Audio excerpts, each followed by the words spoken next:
Guys, good day sa inyong lahat. Ngayong araw na to guys, magdi-discuss ako tungkol sa idle solenoid. So maraming tawag sa bagay na to. Iba tawag dito is magnetic switch, yung iba idle solenoid, yung iba naman is idle stop solenoid. So papaliwanag ko sa inyo kung anong purpose niyan, tsaka kung anong ginagawa niyan sa carburetor natin. So yung carburetor natin guys, daanan yan ng hangin tsaka ng gasolina. So dito, kaya sinabing idle, ang ibig sabihin guys, ang pinaka-purpose nito is para lang naman sa idle o yung sa minor natin. So once na umapak na tayo sa silinyador, yung air and fuel mixture na kinakailangan ng makina is sa primary jet na nanggagaling, hindi na dumadaan dito sa idle solenoid na to. Mapapansin nyo guys, ito nasa gitna. Meron niyang pin. Meron niyang parang karayom sa loob. Ayan, kita ba? Ayan. So, kapag itong nag-iisang wire niya is ikinonekta sa positive, sa live source, tapos itong solenoid, of course, nakakabit sa carburetor, dyan. So, yung pinaka-body niya, yun na rin yung ground niya eh. Pero kayo makikita mga solenoid na dalawa yung wire. So, kailangan nyo pang kabitan nyo ng ground. So, ito hindi na kailangan. Isa lang naman yung wire niya. Konektado lang to sa live source positive terminal. So, once na magkaroon ng power yan, yung needle na nasa gitna, umaatras yan para makapasok. Diyan kasi dumadaan guys, yung gasolina. At nandito naman sa mga butas na to, dito dumadaan yung hangin. Yan. So, ito, para mas may pakita ko sa inyo,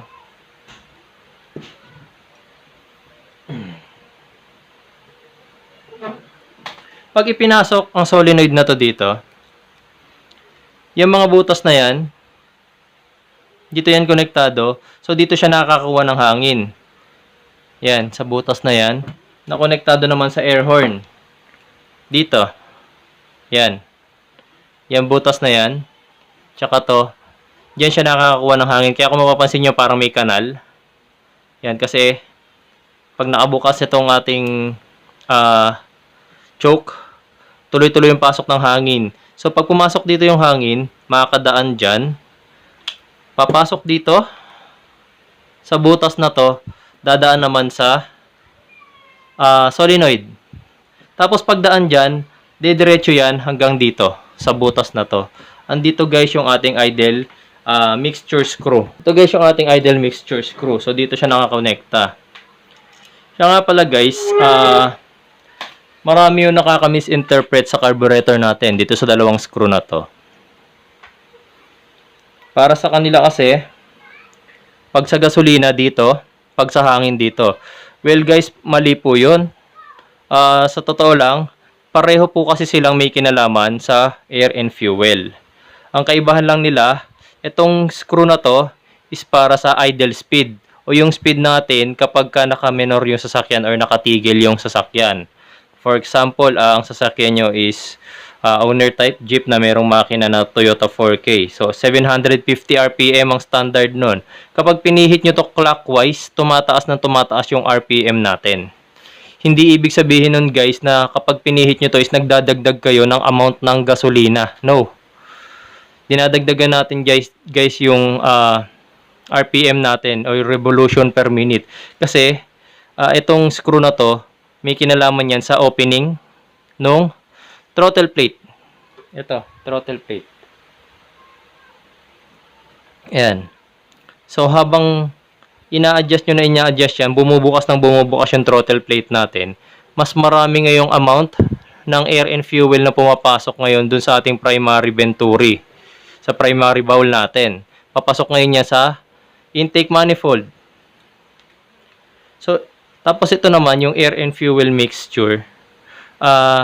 Para naman yan sa idle mixture screw. Yan. So, kapag sinabing idle mixture screw guys, pinaghalong hangin tsaka gasolina yon, hindi yun hangin lang. So, yung pagkakaalam ng iba, hangin lang yan. So, mali po yun. Tapos, itong mixture screw na yan, mapapansin nyo yung butas na rin dito. Ito. Kita ba sa video? Ayun, may butas na yan, ayan.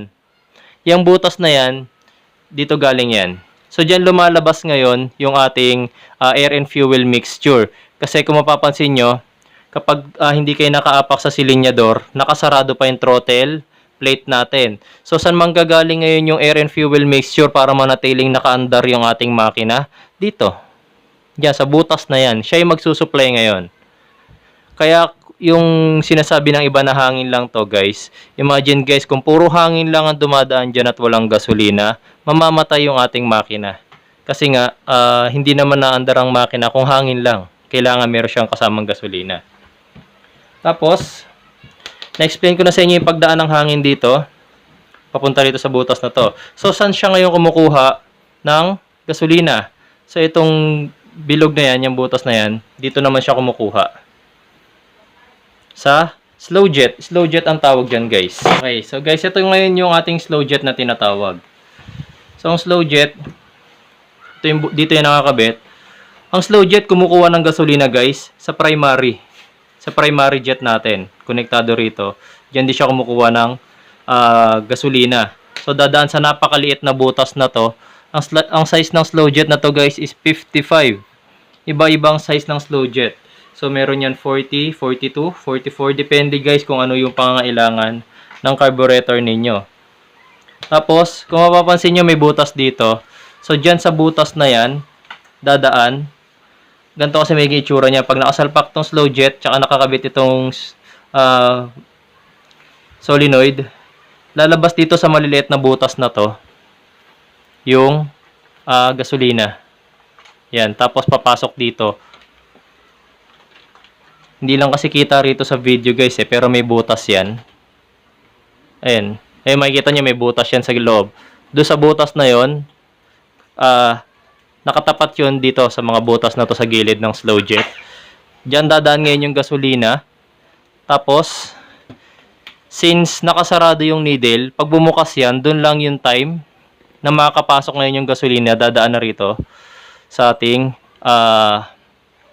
mga butas na to ng solenoid. Then, didiretso ngayon dito, sa screw na to. Okay?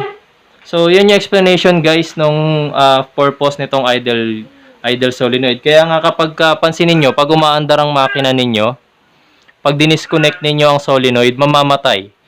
Kasi, yung hangin, continuous ang flow. Continuous ang flow kasi dumadaan lang siya rito. Galing dito. Diba? Pero, once nahugutin nyo to, yung needle na nasa gitna ng solenoid, tatakpan niya yung butas na yan, sasarado. Ang mangyayari ngayon, mawawalan ng supply ng gasolina yung carburetor ninyo. Yun guys, so ipapakita ko na sa inyo ngayon in actual kung ano yung purpose ng ating solenoid sa ating carburetor and ano nagagawa niya sa ating makina. So, turn on ko lang muna yung aking makina. Ayan. So, ang solenoid natin, idle solenoid, since nandun na rin ang ating word na idle, so sa idle lang naman siya if gumagana totally. So once na yung nag-rev na tayo ng ating makina, ang gasoline and air na kinakailangan ng ating carburetor papunta sa ating makina, isa primary venturi na dumadaan at hindi na sa kanya dumadaan. So kapag pinutol natin, a way to test para malaman kung gumagana ng maayos ang ating magnetic switch or yung ating idle solenoid, meron niya isang wire. So, positive line yan. Kapag hinugot nyo ang wire na yan, mamamatay ang ating makina kasi magka-cut off yung ating solenoid. So, puputulin niya yung supply ng gasolina.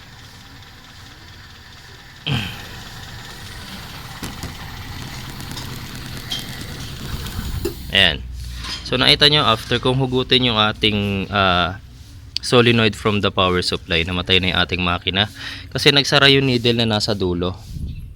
Eto, yung nasa bilog na yan, dyan dumadaan yung gasolina. So sumarado yung needle, kaya ngayon naputol yung supply ng gasolina at nagpuro hangin na lang. Tapos kapag magte-test naman ng solenoid, hindi nyo na siya kailangan tanggalin sa carburetor. Kailangan nyo lang i-turn on yung ignition switch. Then itong wire na to, kakabitan nyo lang yan ng positive line. Tulad nito, ito na kasi yung naka-ready kong positive line. Pero kung wala kayong naka-ready pa na positive line, let's say nakahang lang itong wire na to, mag-extend lang kayo ng extra wire. Tapos idikit nyo sa positive terminal ng inyong battery. Yan. Ito. So may maririnig kayo dyan na ticking sound every time na ididikit nyo yan sa positive line. Ayan. Pakinggan nyo maigi guys. Medyo mahina lang siya pero may maririnig kayo.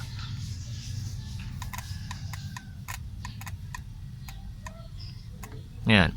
So indication na working yung ating solenoid pag may naririnig kayong ticking sound.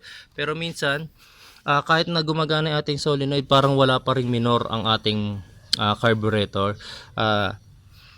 Dito kasi sa ating solenoid, kung mapapansin nyo itong tip na to, ayan, sa pagitan yan meron niyang o-ring, meron niyang goma sa gitna. So probably nasira na yung goma na yon, na naging reason kung bakit nawawalan na ng naging reason yon para maputol yung supply ng gasolina, kasi nakakabara yung goma na yon doon sa entry ng gasolina sa ating solenoid.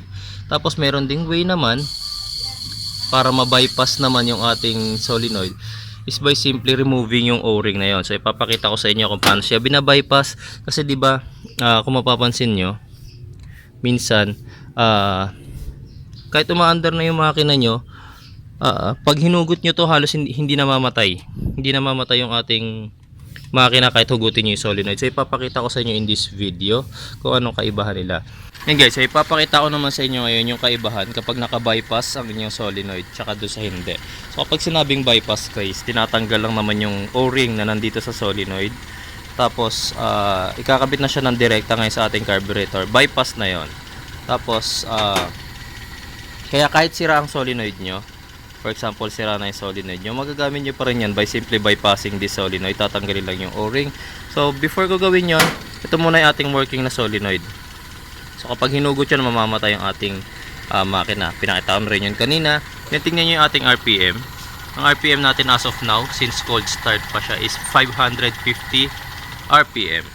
So papatayin ko lang yung makina natin, and then papakita ko sa inyo, tatanggalin ko yung o-ring ng solenoid na yan.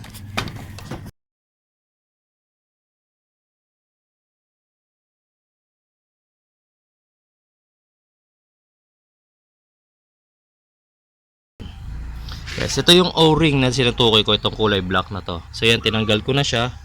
Tapos ito rin yung solenoid na ikakabit ko para makita nyo yung difference nila. Hindi ako magkakabit ng ibang solenoid, yung same solenoid pa rin na ikakabit ko. Tinanggal ko lang yung o-ring, ito, para lang makita nyo yung difference ng performance ng makina nang naka-bypass ang solenoid natin.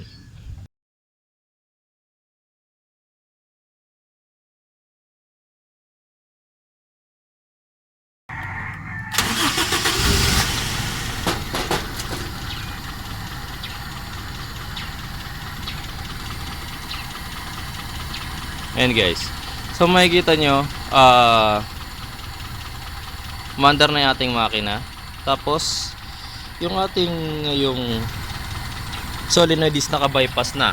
So ikinabit ko pa rin itong positive line na to, at makikita nyo na kapag hinugot ko yan, hindi mamamatay ang ating makina kasi naka-bypass na siya. Okay lang guys. Ayan. So kahit nakahugot na yung ating solenoid, makikita nyo wala ng power yan, pero hindi namamatay yung ating makina kasi simply naka-bypass na siya by removing this o-ring. So ganun yung ginagawa ng iba. Ayan.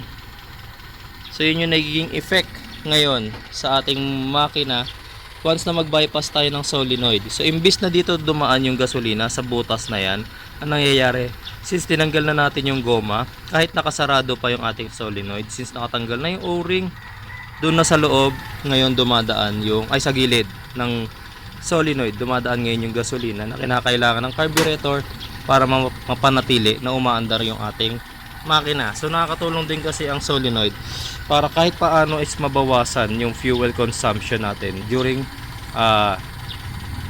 idle. So kung mapapansin nyo kanina, 550 ang RPM ng aking makina nung hindi pa naka-bypass ang solenoid. So ngayon naging 570 na siya. So tumaas siya ng almost 20 RPM. So indication yun guys na medyo mas mataas yung magiging fuel consumption nyo during idle once na mag-bypass kayo ng solenoid. Tapos Yung iba, kung mapapansin nyo, may yung ibang carburetor walang solenoid. Ang ginagawa ng iba, nilalagyan namin ng gantong klase ng tornilyo. Pero tornilyo talaga to na nakakabit sa carburetor. So ipapakita ko sa inyo kahit walang solenoid, daandar pa rin ang makina na yan.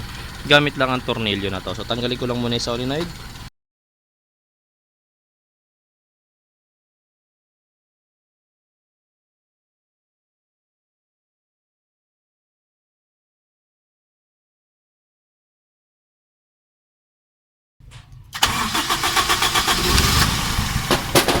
Ayan. So ito ngayon guys yung tinutukoy ko sa inyo. Nagagana pa rin yung ating carburetor nang wala ng solenoid. So pinakita ko sa inyo. Tinanggal ko na yung solenoid. Ito na siya. So may pinalit ko sa kanya is maliit na lang na tornilyo. Wait lang. Para makita nyo maigi. Ayan. So hindi lang siya masyadong kita sa video guys. Pero ayun na yung tornilyo na kinabit ko. Ayan. So ito na siya.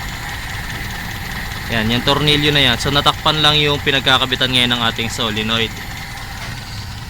So sa idle lang naman ang tulong ng ating solenoid guys. So kahit anong ipalit nyo yan, pwede nyo gawin. Pwedeng i-bypass, pwede nyo paganahin pa rin yung solenoid nyo. So ang magiging difference lang naman talaga guys is mas makakatipid kayo kapag sa fuel consumption, kapag working perfectly ang inyong solenoid.